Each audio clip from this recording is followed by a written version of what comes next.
Proclamação da República ocorrida em 1899, que é celebrado em todo o Brasil.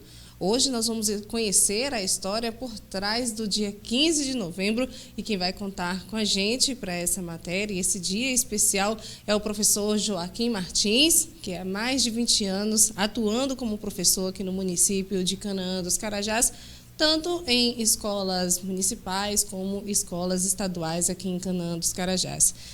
Professor, dia 15 de novembro, como iniciou esse dia a proclamação da República?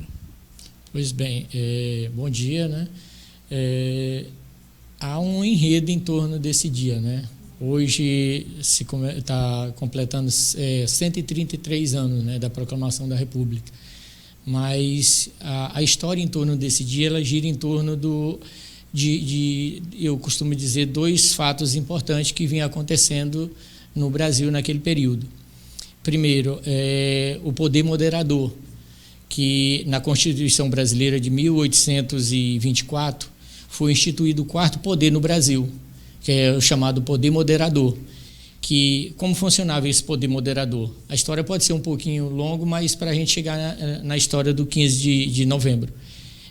O poder moderador, como eu disse, era o quarto, como se fosse o quarto poder do Brasil naquela época. Tinha o legislativo, executivo e judiciário. E o executivo, naquele momento, o Brasil era monarquia, obviamente, o imperador, o rei, e o executivo estava na mão do rei. Mas o quarto poder, o poder moderador, também estava na mão do rei. As discussões giravam em torno do legislativo, executivo e judiciário, mas quem dava a palavra final era o poder moderador, que era exercido única e exclusivamente pelo rei. E a partir do segundo reinado, Dom Pedro II, esse quarto poder passou a ser usado em demasia ao primeiro reinado. O segundo reinado, Dom Pedro II, passou a usar mais o poder moderador. E isso acabou desagradando a elite política brasileira naquela época. Porém, o que acontece? Isso ainda não foi o fato culminante do 15 de novembro. O fato principal da proclamação da República em 15 de novembro de 1888 foi a abolição da escravatura, que a elite brasileira naquela época, era predominantemente agrícola, a grande maioria das pessoas, a elite era grandes fazendeiros. E esses grandes fazendeiros eram os donos dos escravos, é quem tinha os escravos. E aí, devido a pressões, principalmente da Inglaterra, o Brasil se viu na obrigação de abolir a escravatura. A abolição da escravatura é uma outra história que tem um enredo interessante, intrigante em torno dela, que a abolição da escravatura não se acabou por uma questão humanitária, foi por uma questão econômica de pressão da Inglaterra. E aí a Inglaterra pressionando o Brasil para acabar com a escravidão, abolir a escravidão, e aí 13 de maio de 1888, ou seja, pouco mais de um ano antes da proclamação da República, a Lei Áurea, assinada pela Princesa Isabel, aboliu a escravidão. E o que ocorre? E esses fazendeiros, que era a elite política do Brasil naquela época, ficaram insatisfeitos com o imperador, com Dom Pedro II. E ele já vinha, como eu falei anteriormente, usando muito o poder moderador, que dava sempre a palavra final a ele. Essa elite brasileira, na época, quando se fala em elite brasileira naquela época, está falando da alta cúpula das Forças Armadas e os grandes fazendeiros naquela época, e alguns empresários que eram muito pouco na época, mas que tinha também. Essa elite, que era a elite econômica, mas também que era uma elite política. E o cidadão comum, quando ele vota em alguém, ele procura, na grande maioria, ele está procurando escolher alguém que venha governar, que vai beneficiar a tua categoria. Mas a elite política não é bem isso. A elite política, ela quer participar desse governo. Ela quer uma fatia desse bolo, ajudar a comandar. Então, esses setores militares, na época das Forças Armadas, mais esses fazendeiros, mais alguns empresários, não vinham participando como eles gostariam, como eles almejavam da vida política no Brasil, devido ao poder moderador. E agora a gota d'água vem a abolição da escravatura. Eles ficaram insatisfeitos com o imperador Dom Pedro II. E eles quiseram tomar o poder. Como fazer para tomar o poder? nenhuma monarquia. Hoje, na democracia, numa república, quando se quer tomar o poder, você se candidata, organiza um grupo e se elege. Na época da monarquia era diferente.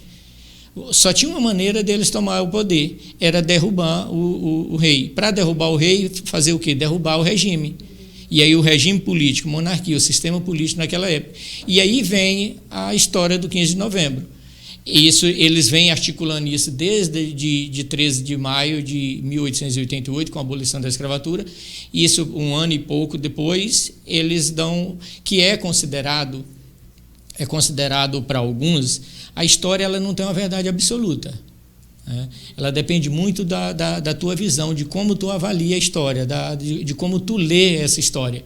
Então, para a nossa proclamação da República, que se festeja, que homenageia hoje, 133 anos depois, ela, de fato, se você for fazer uma análise mais crítica, e eu respeito quem pensa o contrário, mas se for fazer uma análise mais crítica, ela foi um dos primeiros golpes que foi dado no Brasil.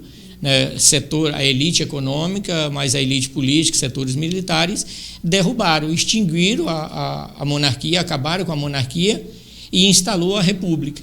E aí, acabando com a monarquia, automaticamente acabaria com o poder de Dom Pedro II, que ele só era rei, só pode ter rei em uma monarquia. A partir do momento que instala a república, Dom Pedro II deixa de ser imperador do Brasil. Aí instala-se a república basicamente por esse golpe. E aí a gente comemora todo ano, dia 15 de novembro, a proclamação da república. Não estou aqui dizendo que foi ruim, não é essa a discussão, mas o enredo em torno do dia 15 de novembro aconteceu dessa forma. Certo, a gente vem acompanhando também, né, toda essa história, né? Hoje em dia, como é que está o cenário da população brasileira em relação a essa data, né, importante? Porque assim, foi um marco histórico, né, que com certeza todo brasileiro tem que entender, né, para a gente estar mais participativo, né, como você falou, as elites começaram a participar mais da política. E como é que está esse cenário, né? A gente vê a população brasileira hoje em dia mais ativamente participando de algumas ocasiões políticas, né? Tivemos esse ano as eleições presidenciais, né, e realmente ela veio maciça, né, como a gente pode perceber. Isso. Essa questão da participação popular ela é muito interessante. Isso depende de um conjunto de fatores que eu costumo dizer assim, mais educacional. Como que as famílias estão educando os seus filhos hoje em torno da política. A política ela é sempre complexa de se discutir, né, principalmente na atualidade. Isso não é privilégio do Brasil, do mundo em geral. E a gente acaba dando ênfase aqui ao Brasil porque é a nossa realidade. Né? A corrupção em torno da política ela faz com que muitas pessoas se afastem da política. E aí o jovem, eu lido, é a minha área, né? A minha clientela é os jovens, né? Em sala de aula. O jovem, a grande maioria dos jovens não gosta de discutir política. Né? E quando tu não gosta de uma coisa, a tendência é tu não participar. Né, eu, quando está se trabalhando assunto referente a isso, eu costumo falar isso para eles. É interessante que o jovem discute, que participa da política, mas que não faça isso com paixão nem com fanatismo. Faça isso com racionalidade. Porque quando tu faz com paixão, com fanatismo, você segue e não consegue enxergar o que acontece à sua volta. Então, é um processo longo, a participação política. Hoje é democracia, é a república democrática e aonde se define no voto, como você mencionou. Terminamos de passar por uma eleição onde foi escolhido os novos, politicamente dizendo, os novos gestores políticos, né? Parlamentares, deputado federal, senador, governadores e presidente da República, que teve uma participação maciça, até porque essa eleição ela foi bem polarizada, né? Entre duas linhas políticas, uma de extrema direita, outra de esquerda, que polarizaram. Isso acaba despertando o interesse nas pessoas participarem, de tirar o título, de participar dessa votação. Mas, numa democracia, eu falo também isso, o melhor regime é a república democrática. Por mais defeito que existe na democracia, ela ainda é o melhor. né? O que a gente tem que fazer é aperfeiçoar,